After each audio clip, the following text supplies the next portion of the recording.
Assalamualaikum warahmatullahi wabarakatuh. Siang, salam sejahtera bagi kita sekalian. Yang saya hormati Kepala Sekolah SPI 2 Bobo, kemudian SPD, rekan-rekan Dewan Guru. Alhamdulillah siang hari ini kita boleh dari tempat ini kita bersama-sama belajar sekilas tentang apa itu modul ajar dan bagaimana cara kita mengembangkan modul ajar. Adapun beberapa hal yang akan kita pelajari saat ini adalah tentang tujuan pembelajaran, rencana asesmen. Apa itu modul ajar? Modul ajar adalah komponen yang berisi tujuan, langkah, dan media pembelajaran serta asesmen yang dibutuhkan dalam satu unit atau topik berdasarkan alur tujuan pembelajaran. Jadi komponen yang minimum sebuah modul ajar itu ada tujuan pembelajaran, rencana asesmen, langkah pembelajaran, dan media pembelajaran. Kalau dulu sebelum ada perubahan, dalam modul ajar itu ada dimunculkan profil pelajar Pancasila. Tapi kemarin sudah ada perubahan bahwa dalam modul ajar itu tidak perlu lagi menyantumkan profil pelajar Pancasila, tapi cukup menyantumkan profil peserta didik. Ini kita lewati. Nah, langkah-langkah menyusun modul ajar. Dalam menyusun modul ajar, kita harus memilih dulu ada dua opsi. Opsi yang pertama adalah kita memahami dulu CP, capaian pembelajaran. Apa itu capaian pembelajaran? Kemudian menentukan tujuan pembelajaran, menyusun tujuan pembelajaran menjadi alur tujuan pembelajaran, kemudian memilih tujuan pembelajaran dan alur tujuan pembelajaran untuk dibuat modul ajar. Opsi yang kedua, kita memahami dulu apa itu capaian pembelajaran, kemudian kita memilih tujuan pembelajaran dan alur tujuan pembelajaran. Ini kita bisa melihatnya di platform Merdeka Mengajar, kemudian kita merancang modul pembelajaran.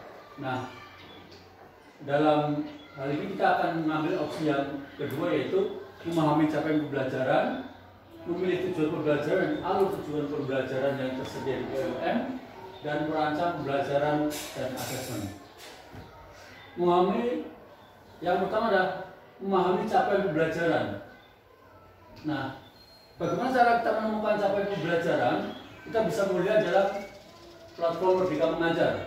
Kita bisa melihat di HP maupun di laptop kita. Kita cari di PMM pada CP dan ATP. Nah, capaian pembelajaran disusun per fase. Jadi ada fase A, fase B, fase C, sampai yang tertiga adalah fase F, itu untuk kelas 11-12 SMA, SMK, SMA LB, dan sederajat. Capaian pembelajaran dinyatakan dalam paragraf yang merangkaikan pengetahuan, sikap, dan keterampilan untuk mencapai, menguatkan, dan meningkatkan kompetensi dalam nilai agama dan moral, perkembangan dan integritas diri, serta kompetensi literasi, numerasi, sains, teknologi, rekayasa, dan seni. Nah, bekasan per jenjang ini PAUD, SMA, dan SMK. Nah, khusus untuk kita pendidikan khusus, capaian pembelajaran pada peserta didik berkebutuhan khusus dengan hambatan intelektual dapat dilakukan lintas fase dan lintas elemen sesuai dengan kondisi, kemampuan, hambatan, dan kebutuhan peserta didik. Sedangkan peserta didik berkebutuhan khusus tanpa hambatan intelektual menggunakan CP reguler dengan menerapkan prinsip modifikasi kurikulum. Artinya apa? Yang peserta didik anak-anak kita yang tidak punya hambatan intelektual, sebenarnya kita bisa menggunakan capaian pembelajaran yang berada di capaian pembelajaran sekolah umum, namun disesuaikan dengan kondisi dari peserta didik kita dan dimodifikasi sesuai dengan kebutuhan peserta didik.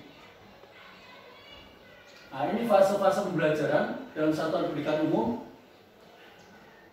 SD itu fase A, itu kelas 1 sampai kelas 2 dengan durasi 1 jam pelajaran 35 menit. Kelas 3-4, fase B itu kelas 3-4 sama. Kemudian SMP itu masuk fase D, 7, 8, 9. Durasi per mata pelajaran atau per 1 jam pelajaran adalah 40 menit. Jadi ketika kita buat modul ajar, maka kita menentukan 1 jam pelajaran adalah 40 menit. Kalau untuk SMP, misalnya SMP LB, berarti kita baik itu kelas 7, kelas 8, kelas 9 itu 40 menit. Kemudian fase E itu kelas 10 sampai 11. SMA, SMK, SMA LB, ya. Per jamnya adalah 45 menit. Jadi kita harus memperhatikan betul alokasi waktu yang kita susun. 1 jam itu 1 jam pelajaran 35 menit. Kalau 2 jam pelajaran berarti 70 menit. Ya. Fase dalam pendidikan khusus sama untuk kita satuan pendidikan khusus SLB, SGLB, sekolah khusus, SKHM, SKH itu sama. Jadi fase A itu untuk kelas 1 dan kelas 2. Usia mentalnya itu kurang lebih 7 tahun. Durasi waktunya sama, 35 menit. Kemudian fase B, kelas 3 dan 4, umur mentalnya, usia mentalnya kurang lebih 8 tahun. Durasi waktunya sama. Jadi untuk SD ABC ini durasi waktunya per 1 jam pelajaran adalah 35 menit. Kemudian SMP demikian juga sama dengan yang umum 40 menit, kecuali SMA yang jenjang menengah SMA dan SMK itu 45 menit.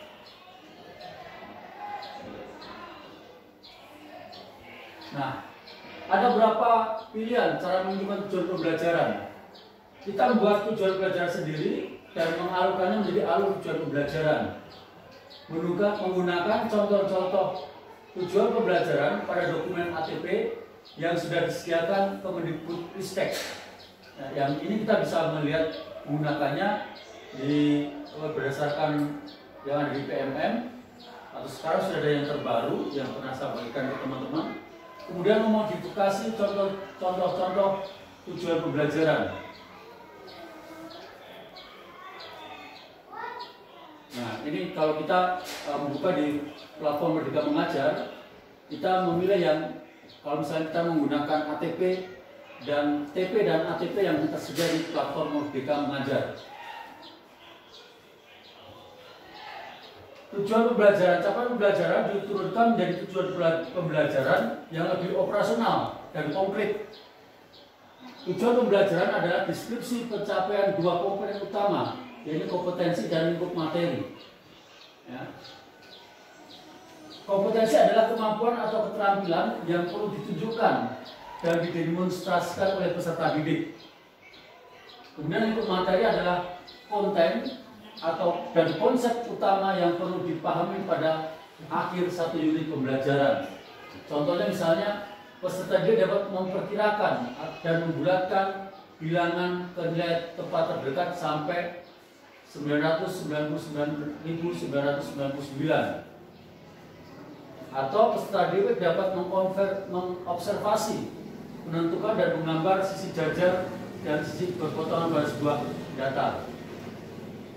Nah, dalam kita menyusun capaian pembelajaran, kita harus memperhatikan beberapa kerangka teori, yaitu ada taksonomi Bloom, itu ada mengingat, memahami, mengaplikasikan, menganalisis, mengevaluasi, dan menciptakan. Kemudian dari kerangka teori take dan begins itu ada penjelasan, interpretasi, aplikasi, perspektif, empati, pengenalan diri atau refleksi diri. Dan juga dari Marsano, mengenali dan mengingat kembali, pemahaman, analisis, pemanfaatan pengetahuan, metakognisi, dan sistem diri. Nah, ini beberapa kata kerja operasional yang mungkin tidak terbaca ya. Ada beberapa kata kerja operasional yang dapat kita gunakan dalam menentukan tujuan pembelajaran. Merumuskan capaian pembelajaran menjadi tujuan pembelajaran. Merumuskan tujuan pembelajaran secara langsung berdasarkan capaian pembelajaran. Jadi berdasarkan capaian pembelajaran yang ada, kita bisa merumuskan tujuan pembelajarannya. Alternatif yang kedua adalah merumuskan tujuan pembelajaran dengan menganalisis kompetensi dan lingkup materi dari capaian pembelajaran. Kemudian yang ketiga adalah merumuskan tujuan pembelajaran lintas elemen capaian pembelajaran. Jadi dari beberapa elemen dalam capaian pembelajaran itu, alternatif yang ketiga kita bisa antar lintas. Ini contoh alternatif satu, merumuskan tujuan pembelajaran. Ya. Merumuskan tujuan pembelajaran berdasarkan lintas elemen capaian pembelajaran. Ini bisa kita lihat dalam PMM, misalnya matematika fase B. Berarti fase B itu untuk kelas 3 dan 4 SD.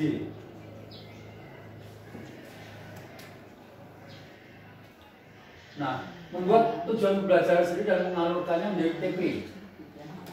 Nah, proses membuatnya, Bapak Ibu, pertama kita harus menganalisis dulu capaian pembelajarannya. Setelah kita menganalisis capaian pembelajaran, baru kita merumuskan tujuan pembelajaran dengan memperhatikan kompetensi dan lingkup materi. Pastikan menggunakan kata kerja operasional. Jadi contohnya, kata kerja operasional itu contohnya misalnya menjelaskan, mempraktekkan, ya, kemudian mendemonstrasikan. Itu contoh-contoh kata kerja operasional kalau kita sudah menemukan, bisa merumuskan tujuan pembelajaran. Dari tema yang tersedia, kita bisa menyusun menjadi alur tujuan pembelajaran sesuai dengan perhatikan prinsip penyusunan alur tujuan pembelajaran. Nah, prinsip-prinsip menyusun alur tujuan pembelajaran. Tujuan pembelajaran adalah tujuan yang lebih umum, bukan pembelajaran harian. Ya. Alur tujuan pembelajaran harus tuntas satu fase, tidak terpotong di tengah jalan. Artinya dalam satu fase itu harus tuntas.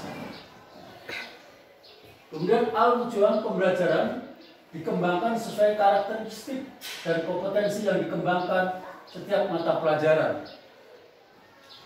Menyusun alur tujuan pembelajaran tidak perlu lintas fase, kecuali pendidikan khusus. Ya. Metode penyusunan alur tujuan pembelajaran harus logis dan kemampuan yang sederhana ke yang lebih rumit dari yang dapat dipengaruhi oleh karakteristik mata pelajaran, pendekatan pembelajaran yang digunakan. Misalnya matematika dan ya ada berapa prinsip, nanti materi bisa sampaikan ke teman-teman. Kemudian ini juga perumusan alur tujuan pembelajaran sesuai dengan jenjangnya. Jadi alurnya begini Bapak Ibu. Pertama, awal fase tujuan pembelajaran 1, tujuan pembelajaran 2, tujuan pembelajaran 3, 4, kemudian berproses sampai akhirnya satu fase. Langkah yang keempat, merancang pembelajaran dan asesmen. Setelah menentukan tujuan pembelajaran dan alur tujuan pembelajaran, kita bisa mulai menyusun, merancang pembelajaran dan asesmen yang tersedia. Satu model ajar biasanya berisi rancangan pembelajaran untuk satu tujuan pembelajaran berdasarkan alur tujuan pembelajaran yang telah disusun. Ini Bapak Ibu ya, prinsip pembelajarannya. Ini keterpaduan antara pembelajaran dan asesmen.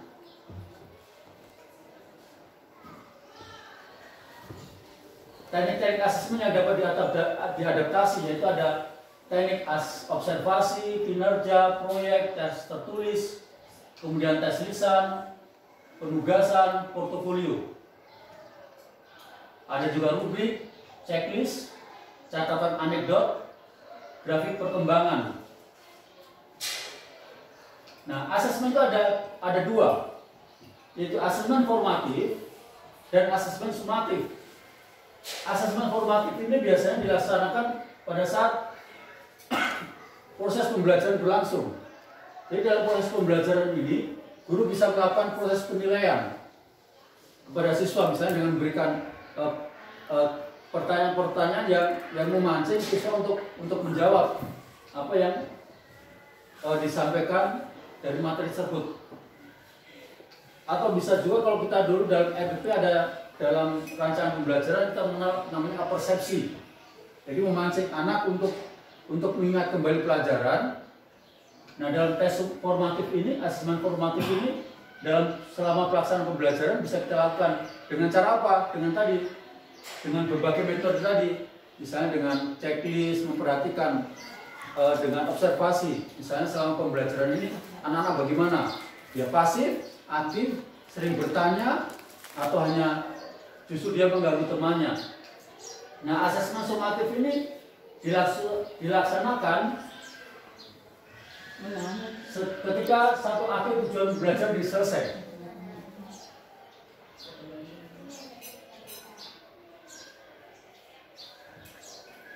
Ya, contoh asesmen misalnya seni rupa fase A. Tujuan belajarnya adalah peserta didik mampu menggunakan bentuk geometris untuk membuat karya seni rupa. Nah, asesmen awalnya peserta didik diminta untuk membuat gambar atau menunjukkan bentuk geometri. Pilih satu fase yang disebutkan guru. Nah, ini ya kompetensi yang dinilai belum mampu. Ini kalau bentuk asesmen yang berdasarkan pengamatan ya atau observasi. Rencana langkah pembelajaran, kompetensi apa yang akan dituju, kemudian apa guna kompetensi tersebut dalam kehidupan peserta didik. Ada pengaruhnya enggak? Ada gunanya enggak bagi peserta didik?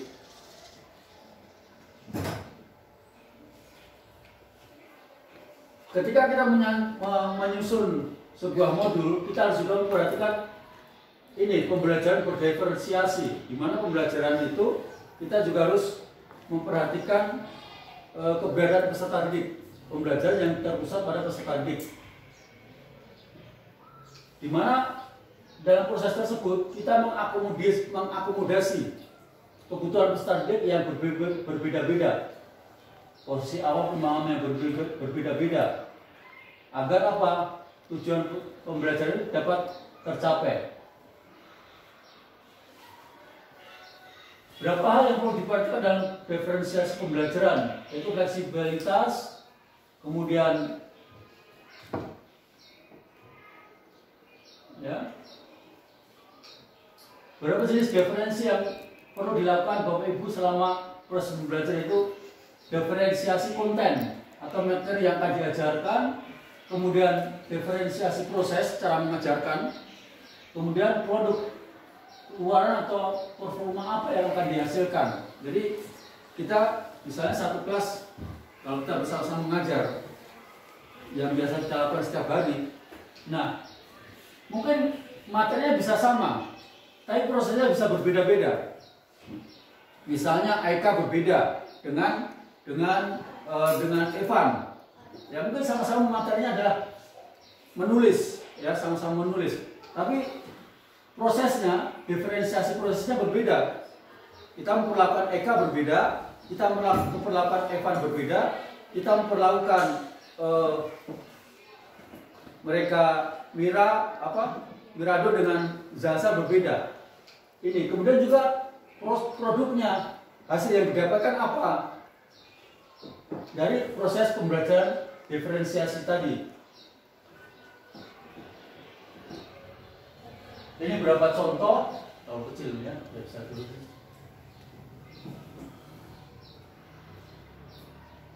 Setelah menyusun modul ajar,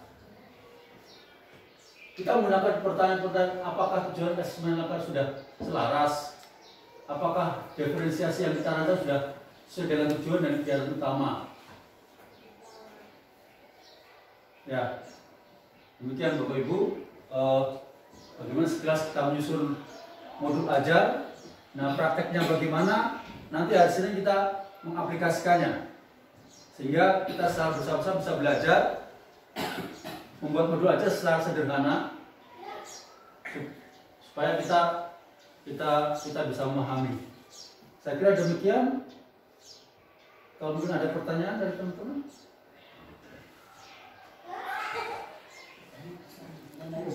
Ya. Terima kasih atas kesempatan yang diberikan kepada saya. Yang pertama kami mengucapkan terima kasih atas materi yang sudah diberikan, dan kita tepuk tangan dulu untuk materi yang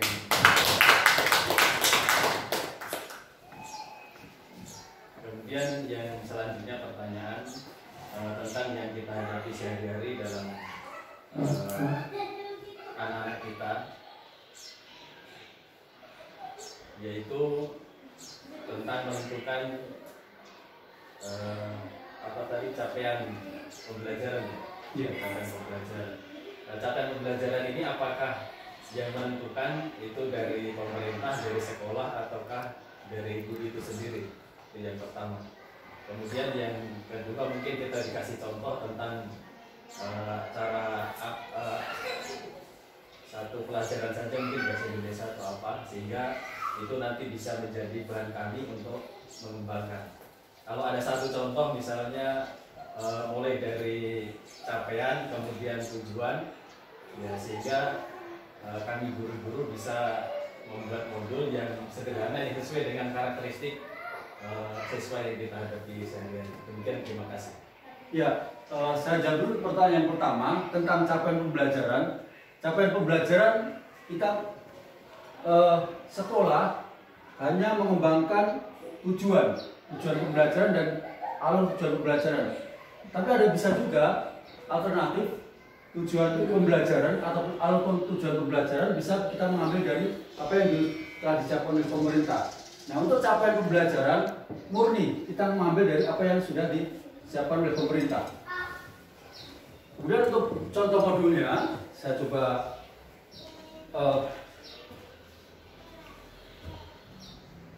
Kalau ada yang tematik, Pak. ya, saya coba hadapan dulu.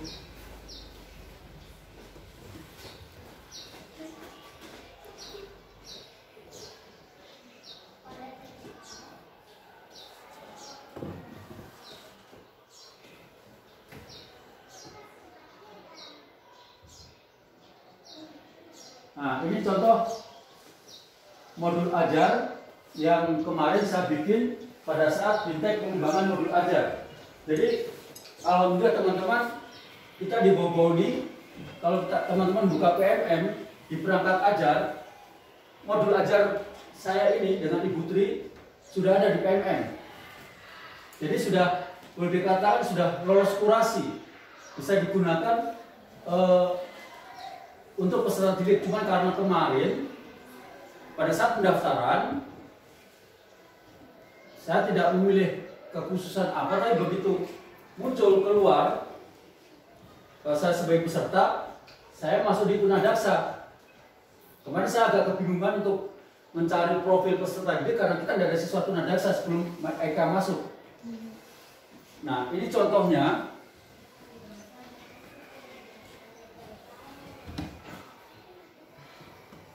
Jadi saya mengambil program kekhususan, yaitu tentang pengembangan diri dan gerak bagi peserta didik dengan hambatan fisik.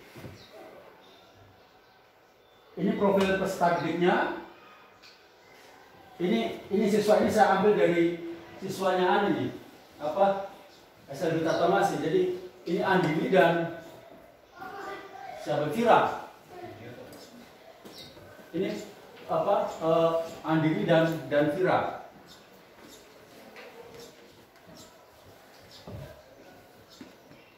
Tujuan pembelajarannya adalah menjaga keselamatan dalam ruangan dan tempat yang membahayakan.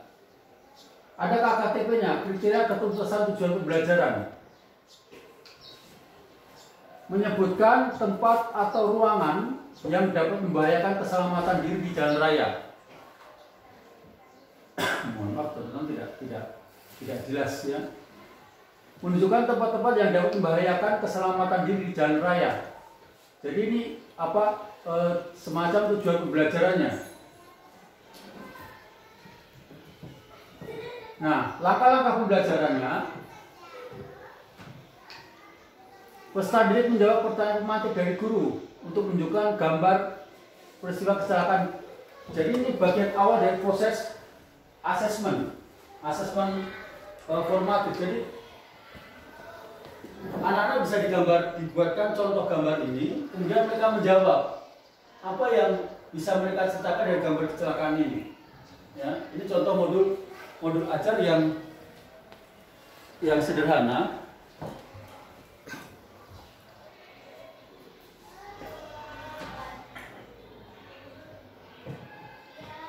Berarti yang pertama Pak, apa itu yang pertama adalah? Yang pertama ini, jadi informasi umum, nama, kemudian sekolah, fase, elemennya. Elemen itu misalnya dalam CP itu sampaikan contoh CP untuk tunadaksa.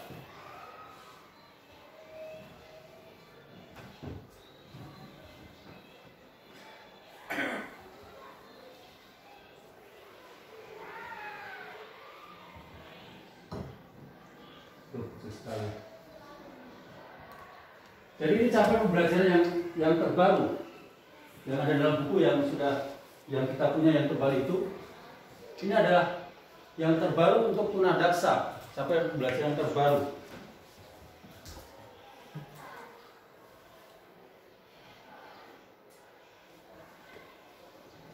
Nah, ini elemennya ada gerak dan koordinasi, keseimbangan tubuh dan alat gerak, alat bantu gerak, merawat, mengurus dan menyelamatkan diri, berkomunikasi. Nah, capaian pembelajarannya ada di sini. Misalnya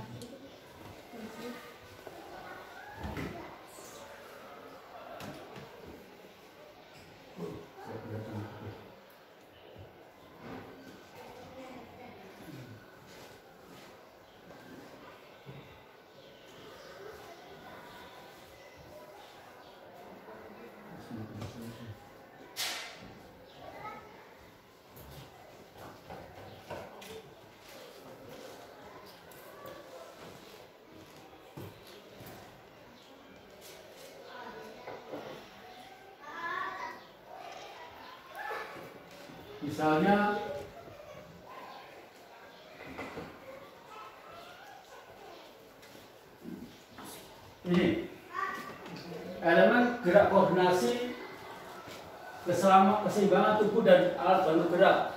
Capaian pembelajarannya ada di sini. Peserta didik mampu mengenal, menunjukkan dan menyebutkan anggota tubuh, mengenal berbagai arah, depan, belakang, kanan, kiri, atas, bawah, mengenal berbagai arah sesuai mata angin. Ini jadi capaian pembelajaran kita ambil dari ini, dari apa yang sudah ada dalam kurikulum, ya, dalam apa yang ditetapkan oleh Badan Standarisasi Penilaian dan Asesmen Pendidikan. Ini yang kita ambil, kemudian kita kembangkan dalam modul ajar.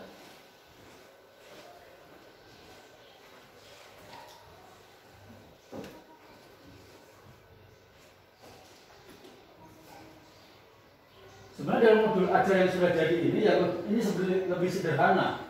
Kita tidak perlu lagi mencantumkan capaian pembelajaran ataupun alur tujuan pembelajaran. Cukup kita menyantumkan tujuan pembelajaran dari materi yang akan kita sampaikan. Demikian Pak Parno menjawab pertanyaan. Ada yang lain? Ya, silakan dulu. Waalaikumsalam. Saya mau bertanya, ada 2 pertanyaan di sini.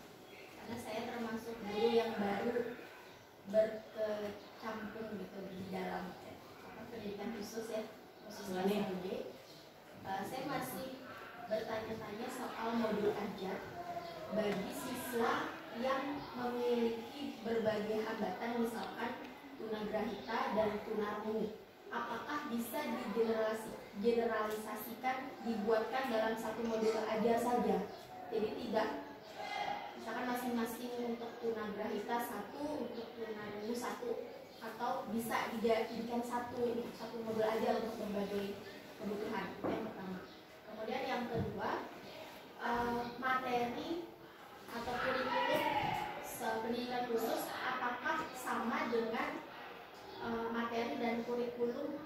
ada sekolah pada umumnya, sekolah umum.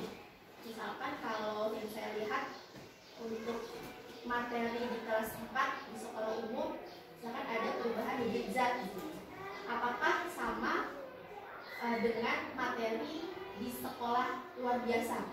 Gitu. Apakah sama-sama perubahan wujud zat itu sama dengan ini atau berbeda materinya atau kurikulumnya? Ya, terima kasih Bu. Saya coba bantu jawab dulu untuk yang pertama. Jadi contoh modul ajar ini bisa dipakai untuk lintas kekhususan. Karena ini anak-anak menyebutkan ruangan dan tempat yang dapat membahayakan dirinya sendiri. Jadi materi ini, walaupun ini sebenarnya adalah program khusus, kalau bina diri dan gerak untuk anak tunadaksa, tapi materi ini bisa kita terapkan untuk anak-anak tunarungu. Bagaimana mereka ketika berada di tempat-tempat yang berbahaya, apa yang mereka lakukan agar mereka dapat menyelamatkan diri. Jadi bisa. Kemudian tentang apakah apa tadi buku yang pertama yang untuk beberapa kebutuhan khusus, apakah bisa dijadikan satu modul ajar? Untuk misalkan tunagrahita dengan tunarungu itu dijadikan satu klasikal gitu, kemudian kita jadikan satu modul ajar, atau harus membuat modul ajar berbeda-beda sesuai dengan kebutuhannya? sebenarnya kalau tunagrahita pun kan ada berapa kategori ya, ada yang tunagrahita ringan, ada tunagrahita berat. Nah, yang berat itu yang memang harus dibuat sendiri. Tapi yang ringan seperti misalnya kayak kalau kita di sini mungkin model-model kayak Evan itu ya, kayak dengan Evan dengan siapa yang agak-agak mendekati ya. Itu mereka bisa kita buatkan satu materi, jadi materi umum. Cuma nanti di kelasnya tadi di dalam modulnya mungkin itu modulnya untuk tunagrahita misalnya. Tapi dalam pelaksanaannya kita bisa lintas apa seperti yang saya bilang tadi, lintas elemen, lintas fase. Jadi dalam artian bisa saja kita pakai untuk anak-anak yang tunarungu. Tapi biasanya kalau anak-anak yang tunagrahita itu kita menyiapkan tersendiri. Tapi kalau yang tunarungu seperti tadi yang dalam misal tadi, kita bisa menggunakan juga satu dipakai untuk umum.